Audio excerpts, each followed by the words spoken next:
வணக்கம். நம்ம மனசு இருக்குல்ல, அது எப்படிப்பட்ட கதைகளை எல்லாம் உருவாக்குது.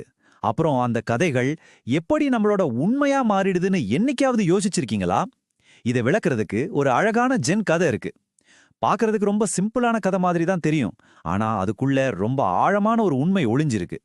வாங்க, அந்த துறவிய பத்தியும் அந்த மலைய பத்தியும் முக்கியமா நம்ம மனச பத்தியும் தெரிஞ்சுக்கலாம். அவர் என்ன செஞ்சிட்டு இருக்காரு? இந்த கேள்விதான் இந்த கதையோட மையமே. தூலத்துல தெரியற ஒரு காட்சிய வச்சு நம்ம மனசு எப்படி விதவிதமான பதில்களை தேடுதுங்கிறத இந்த ஒரு கேள்வி நமக்கு புரிய வச்சிரும். சரி, வாங்க கதைக்குள்ள போலாம். கதை இப்படிதான் ஆரம்பிக்குது. ஒரு அருமையான காலை பொழுது. 3 நண்பர்கள் ஜாலியா பேசிட்டே வாக்கிங் போயிட்டு இருக்காங்க. அப்போ தூரத்துல ஒரு மலை உச்சியில ஒரு ஜென்துறவி அசையாம நின்னுட்டு இருக்கிறத பாக்குறாங்க. பார்த்ததும் அவங்களுக்கு ஒரே ஆர்வம். அந்த துறவிய பார்த்த உடனே அவங்க மனசு சும்மா இருக்கல. நமக்கு தெரியாத ஒரு விஷயத்த பார்த்தா உடனே அதுக்கு ஒரு விளக்கத்தை கண்டுபிடிக்க நம்ம மனசு துடிக்கும் இல்லையா? அதே மாதிரி தான் ஒவ்வொருத்தரும் ஒரு கதையை உருவாக்க ஆரம்பிக்கிறாங்க. முதல் நண்பர் ரொம்ப பிராக்டிக்கலா லாஜிக்கலா ஒரு விளக்கத்தை சொல்றாரு. அவரோட ஃப்ரெண்டுக்காக வெயிட் பண்றாரு போல, கொஞ்சம் முன்னாடி வந்துட்டு மத்தவங்க வர்றதுக்காக காத்துட்டு இருக்காரு அப்படின்னு சொல்றாரு. இது கேட்கறதுக்கு ரொம்ப இயல்பா இருக்குல்ல? நம்மள மாதிரி நிறைய பேர் இப்படிதான் யோசிப்போம். ஆனா 2வது நண்பர் இதை ஒத்துக்கல. சான்ஸே இல்ல அப்படின்றாரு. எனக்கு அந்த துறவிய தெரியும், அவரோட மாடு காட்டுல தொலைஞ்சு போயிருக்கணும், அதனாலதான் அவ்வளோ உயரத்திலிருந்து தேடிட்டு இருக்காரு அப்படின்னு ஒரு புது கதையை சொல்றாரு. யோசிச்சு பாருங்க, ஃப்ரெண்டுக்காக வெயிட் பண்ணா திரும்பி பார்த்திருப்பாரு இல்லையா? அந்த ஒரு சின்ன பாயிண்ட வச்சு முதல் கருத்தை உடைச்சிட்டார். 3வது நண்பர் ஒரு ஸ்பிரிச்சுவல் ஆங்கிள் விளக்கம் கொடுக்கறாரு. அவர் மாட்டையெல்லாம் தேடல, சும்மா அவரோட கால தியானத்தை பண்ணிட்டு இருக்காரு. ஒரு ஜென் துறவி வேற என்ன செய்வாரு? இதுதான் ரொம்ப சரியான பதிலா இருக்கணும்னு தோணுது இல்லையா? ஆனா இந்த பதிலையும் மத்தவங்க ஏத்துக்கல. அவங்க கேக்குறாங்க, தியானம் பண்றதுக்கு மடாலயத்துல சூடான அமைதியான இடம் இருக்கும்போது எதுக்காக இந்த கொற்ற குளிரில மலை உச்சிக்கு வரணும்? 3 பேராலையும் ஒரு முடிவுக்கு வரவே முடியல. இந்த விவாதம் அப்படியே சூடுபிடிக்குது. அவங்களோட வாக்கிங் எல்லாம் நின்னு போச்சு. இப்போ யார் சொன்னது சரி அப்படின்றத நிரூபிச்சே ஆகணுங்கிற அந்த ஆர்வம் அவங்கள அந்த மலையில ஏற வைக்குது. இந்த இடத்துல கதை நம்ம மனசோட இயல்பு பத்தி ஒரு சூப்பரான உவமை சொல்லுது.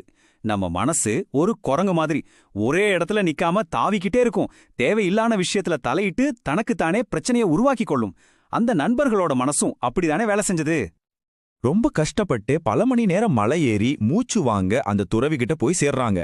இப்போ அவங்களோட கற்பனைகளும் நிஜமும் நேருக்கு நேரா சந்திக்க போகுது. முதல் நண்பர் ரொம்ப நம்பிக்கையா தன்னோட கேள்வியை கேட்கிறார். ரொம்ப நேரடியான எளிமையான கேள்விதான் அது. அந்த துறவியோட பதில் முதல் நம்பரோட யூகத்தை சுக்குநூறா உடைக்குது. அவர் சும்மா இல்லன்னு சொல்லல. நான் தனியா இருக்கேன், நான் தனியா பிறந்தேன், தனியா தான் சாவேன், நான் யாருக்காகவும் காத்திருக்கல அப்படின்றாரு. இது வெறும் பதில் இல்ல, அது அவரோட வாழ்க்கை தத்துவம். யுகம் தப்பானதும் 2வது நண்பருக்கு ஒரே உற்சாகம். தன்னோட பதில் தான் கண்டிப்பா சரியா இருக்குங்கிற நம்பிக்கையோட கேக்குறாரு. துறவியோட 2வது பதில் இன்னும் ஷார்ப்பா இருக்கு. எனக்குன்னு எதுவுமே சொந்தம் கிடையாது, என்கிட்ட மாடும் இல்ல, இல்லாத ஒரு விஷயத்துக்காக நான் ஏன் என் நேரத்தை வீணடிக்கணும் அப்படின்னு கேக்குறாரு.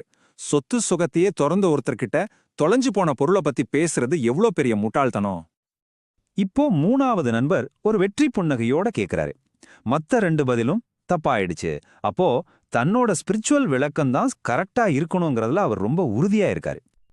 இதுதான் கதையோட கிளைமேக்ஸ். துறவியோட பதில் 3வது நண்பரையும் அப்படியே ஸ்தம்பிக்க வச்சிருது. அவர் சொல்றாரு, நீதான்ப்பா இந்த 3 பேர்லயே பெரிய முட்டாள். தியானம்ங்கிறது நாம செய்யற ஒரு விஷயம் கிடையாது, அது நாம இருக்கிற ஒரு நிலை.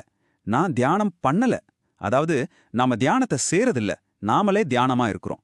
இந்த செய்யறதுக்கும் இருக்கிறதுக்கும் இருக்கிற அந்த சின்ன வித்தியாசம்தான் முழு ஜென் தத்துவத்தோட ஆணிவேறு. இப்போ 3 நண்பர்களோட அத்தனை யூகங்களும் கதைகளும் தவிடு பொடியாயிருச்சு. அவங்களோட ஈகோ உடைஞ்ச இந்த நிமிஷத்துல தான் உண்மையான பாடம் ஆரம்பிக்குது. தங்களோட அறியாமைய உணர்ந்து ஈகோ எல்லாம் கரைஞ்சு போனதுக்கு அப்புறம் அவங்க முதல் முறையா ஒரு உண்மையான கேள்வியை கேட்கறாங்க. தங்களை நிரூபிக்கிறதுக்காக இல்ல, உண்மையை தெரிஞ்சுக்கிறதுக்காக கேட்கறாங்க. அப்போ நீங்க என்னதான் செஞ்சிட்டு இருக்கீங்க? அதுக்கு அந்த துறவி ஒண்ணுமே சொல்லல. அந்த மௌனம்தான் பதில். அவர் அங்க சும்மா இருந்தாரு. அவர் எதையுமே செய்யல. அந்த எதுவும் செய்யாத நிலைதான் அவர் செஞ்சிட்டு இருந்தது.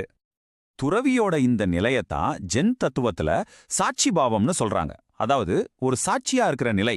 இதை இப்படி புரிஞ்சுக்கலாம், ஆத்துல ஓடுற தண்ணிய கரையில நின்னு பாக்குற மாதிரி உங்க மனசுல வர எண்ணங்களையும் உணர்ச்சிகளையும் எந்தவித ஈடுபாடும் இல்லாம இது நல்லது இது கெட்டதுன்னு ஜட்ஜ் பண்ணாம சும்மா கவனிக்கிறது. அந்த கவனிக்கிற உணர்வு தான் சாட்சி. ஆனா இந்த எதுவும் செய்யாத நிலை, இந்த வெற்றிடம் அப்படிங்கிறது ஒரு நெகட்டிவான விஷயம் கிடையாது. அது சும்மா காலியா இருக்கிறது இல்ல. இந்த கதையோட கடைசி பாடம் அந்த வெற்றிடத்தோட உண்மையான அர்த்தத்தை நமக்கு விளக்குது. இந்த 2 படத்தையும் பாருங்க.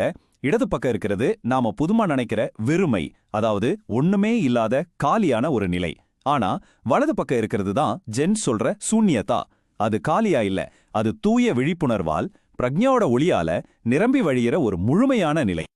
இந்த சாட்சி பாவம் எப்படி வேலை செய்யுதுன்னா, நீங்க ஒரு சாட்சியா மாறும்போது முதல்ல உங்க அனுபவங்கள், அதாவது உங்க எண்ணங்களும் உணர்ச்சிகளும் உங்களை விட்டு விலகி போறத பாப்பீங்க.